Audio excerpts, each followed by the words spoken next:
India TV 9 news Maharashtra. फिर्यादीचा गोळ्या देऊन गर्भपात केल्याप्रकरणी गुन्ह्यात मामे सासू व सासरे अल्ताफ कुमठे, तस्मीम कुमठे, शहनवाज शेख, राणा सोलापूर यांना सोलापूर येथील सत्र न्यायालयाने अटकपूर्व जामीन मंजूर केला. फिर्यादीस लग्नानंतर शारीरिक मानसिक त्रास दिला, नोकरीसाठी 10 लाख रुपये मागितले आणि गोळ्या देऊन जबरदस्तीने गर्भपात केला. या प्रकरणी फिर्यादीच्या सासरकडील लोकांविरोधात विजापूर नाका पोलीस स्टेशन येथे गुन्हा दाखल झाला होता. त्यामुळे आरोपींच्या अटकेची शक्यता निर्माण झाली. त्यामुळे आरोपी अल्ताफ कुमठे, तस्मीन कुमठे, शहनवाज शेख यांनी ॲडव्होकेट देवदत्त बोरगावकर यांच्यामार्फत सोलापूर येथील जिल्हा व सत्र न्यायालयात अटकपूर्व जामीन अर्ज दाखल केला. सदर अर्जास सरकारी वकिलांनी तीव्र विरोध केला. तसेच फिर्यादीने देखील जामीन अर्जाला विरोध करणारे प्रतिज्ञापत्र दाखल केले.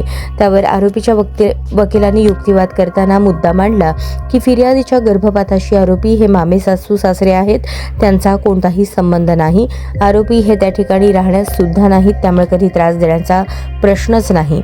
युक्तिवादाच्या अनुषंगाने काही महत्त्वाची कागदपत्रे दाखल केली. सदरची परिस्थिती कागदपत्रांचा विचार करून न्यायालयाने शिक्षक मामे सासू सासरे यांचा अटकपूर्व जामीन अर्ज मंजूर केला.